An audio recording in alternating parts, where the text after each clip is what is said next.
Bonjour à tous et bienvenue sur C17. Nous sommes en direct de l'EHPAD, établissement pour personnes âgées dépendantes aux minimes. Et ils sont là tous présents pour une nouvelle journée de mobilisation. Je vais déjà vous donner la parole, David, parce que vous avez déjà beaucoup de choses à dire. Vous commencez le premier. D'accord. Alors aujourd'hui, on a 64 résidents, on est en manque de personnel, donc on travaille dans la maltraitance malheureusement. Un soignant s'occupe de 12 personnes pour faire la toilette en 3 heures de temps. Le soir, on doit les coucher très vite parce que malheureusement, aujourd'hui, c'est plus un travail qu'on fait, c'est comment vous expliquer.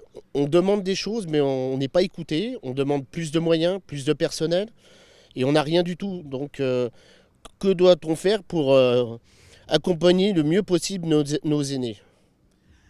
Lucille, vous êtes aide-soignante. Je vous laisse la parole. Oui, alors notamment la semaine pour les petits déjeuners, on est 5 et le week-end on se retrouve à 3, donc on n'a pas le temps de leur donner à manger et le service du coup commence beaucoup plus tard. Il y a des résidents qui mangent qu'à 10h30, 11h, donc le jeûne est très grand et du coup pour les toilettes on se retrouve limité, on finit aussi tard. Et le soir on est 4 pour coucher 64 résidents et en bas on a 23 résidents, on n'est que 2 pour 45 minutes, donc on n'arrive pas à coucher tout le monde et le service est complètement décalé. Du coup, on n'arrive pas à faire les soins correctement et c'est les résidents qui en pâtissent. Tout le monde est en souffrance en fait. La chaîne est en souffrance. J'ai donné la parole à Madame la présidente des résidents et c'est bien de vous avoir avec nous parce que vous avez plein de choses à dire aussi. Oui, alors voilà, je reviens sur ce que tout le monde a dit. Je pense qu'ils ont tous raison. Il nous faut vraiment du personnel, autrement ça va être là. Mais je voudrais savoir aussi pourquoi il y en a beaucoup de jeunes qui viennent comme ça. Mais je pense qu'ils ne reviennent pas quand ils voient comment que ça se passe. Hein. Ils se disent on va faire autre chose. Hein. C'est pas tellement lucratif pour eux déjà. Hein. Déjà si j'étais peut-être un peu plus payé, ça irait mieux. Hein. Enfin, ce sera toujours. Il nous faut vraiment quelque chose. Il faut que ça bouge. Hein. Il faut que ça bouge. On va défiler dans les rues si ça continue avec tous les fauteuils comme ça. Et allez, hop. On défilera. On va. Hein? Madame, bonjour. On est prêts, hein. Vous êtes résidente dans cet établissement. 5 ans. 5 ans. Oui. Mais je suis contente ici. Oui. Oui, Tout parce le monde, que tout le monde on est bien, content. quoi, mais on voit que Ah, les c'est gens pas sont évident, vraiment- c'est pas évident pour vraiment nous, c'est c'est pas évident. hein. C'est pas évident. C'est pas évident pour eux et c'est pas évident pour vous. Bon, c'est là ici. C'est pas bien. C'est pas bien du tout. Je vais vous laisser la parole parce que vous êtes au sein des cuisines. Oui, c'est ça. Bonjour, je m'appelle Franck. Alors, évidemment, tout ce qui a été dit est vrai. En cuisine, on fait le maximum avec la chef Sylvie et mon collègue Pierrot qui est en train de travailler. Oui, qui travaille. Voilà. Et donc, c'est beaucoup d'investissement personnel. On fait des journées à rallonge, en fait. On fait dans l'EHPAD, je pense que Madame Olivo et Madame Picdo, on fait du frais, 80% de frais. Et il y a une solidarité entre tout le personnel. Oui. Et on s'aide. Voilà. Ça se sent, ça se sent. Oui, d'accord.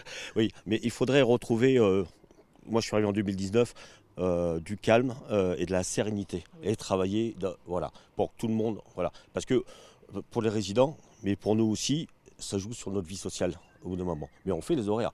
En cuisine, ça arrive, on fait 7h30, 19h30. Hein, sans prendre très peu de pause. Hein. Oui. Et tout le monde pourra le confirmer. Et c'est pareil pour tous les collègues. Voilà. Merci. Je vais laisser la parole à Gaël parce que vous êtes en soutien à tout ce personnel. Bonjour. Bien sûr, oui.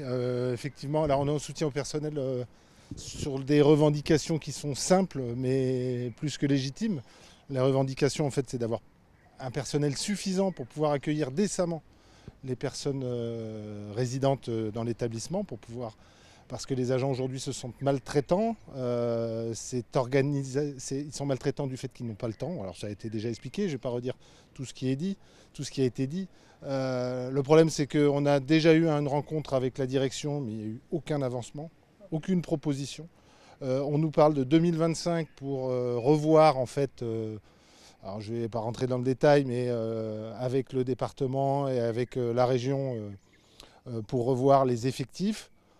Sauf que d'ici à 2025, on ne sait pas comment ça peut fonctionner d'ici à 2025. Les agents ne peuvent plus fonctionner comme ça, et pour les résidents et pour eux. On a des agents qui ne peuvent même plus prendre leur temps de pause légaux. Les temps de repos ne sont pas respectés, les temps de travail ne sont pas respectés non plus. On ne parle pas de temps de travail classique, on parle clairement de temps de travail légaux. C'est-à-dire qu'on dépasse largement les bornes. Les 12 heures de travail par jour, ça arrive. On n'a pas 11 heures de récupération. Et puis, le problème, c'est que les agents le font aussi pour les résidents. Clairement, ils le font pour les résidents. Ils continuent à le faire pour les résidents. Et aujourd'hui, on entend... Il n'y a pas d'écoute en fait de la part de la direction, et en tout cas de la collectivité, sur ces revendications. Rien n'a été proposé de concret. Aucun dialogue.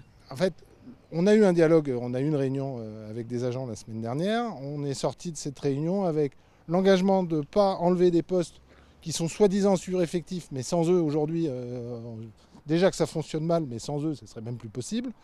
L'engagement de revoir d'ici 2025 avec le département et la région, mais d'ici 2025, on ne propose rien. Et l'engagement de revoir l'organisation pour respecter les temps de travail. Mais nous, on a bien insisté sur le fait que, ok, il faut revoir l'organisation, on est complètement d'accord, mais pour respecter les temps de travail légaux, mais il ne faut pas que ça soit au détriment des résidents. Voilà. Donc là, aujourd'hui, les agents attendent un signal fort de la direction, et au-delà de la direction, du politique, parce que c'est le politique qui décide, un signal fort, et en tout cas un renfort, au moins un renfort, une personne par jour. Les demandes ne sont pas non plus énormes, on est sur une personne par jour, à minima, dans l'établissement en semaine, et un le week-end aussi. Voilà. Donc bon, c'est vraiment, on est sur des demandes qui sont... Voilà. Je retourne. Oui, je vais vous laisser. Je vais vous laisser vous exprimer, mesdames. Oui, bonjour. Bonjour, moi je travaille de nuit et puis ça fait plus d'un an que je tourne avec des intérimaires. Il n'y a pas un poste, donc c'est très dur pour les résidents, parce que voir une tête différente tous les soirs, donc voilà. C'est difficile. C'est très difficile pour eux et pour moi aussi. Aussi, bien sûr. Voilà. On va terminer avec madame la présidente, mais surtout madame, qu'est-ce que vous pouvez conclure là? Qu'est-ce qu'on leur souhaite? Qu'est-ce qu'on souhaite? Pour tout le monde ici. Pour tout le monde. Pour vous, pour Patrick, voilà. Oui. C'est pas facile. Pas facile du tout. Facile. Allez, merci beaucoup. Merci à tous et puis on vous soutient de toute façon et à bientôt sur C17 et toujours en direct.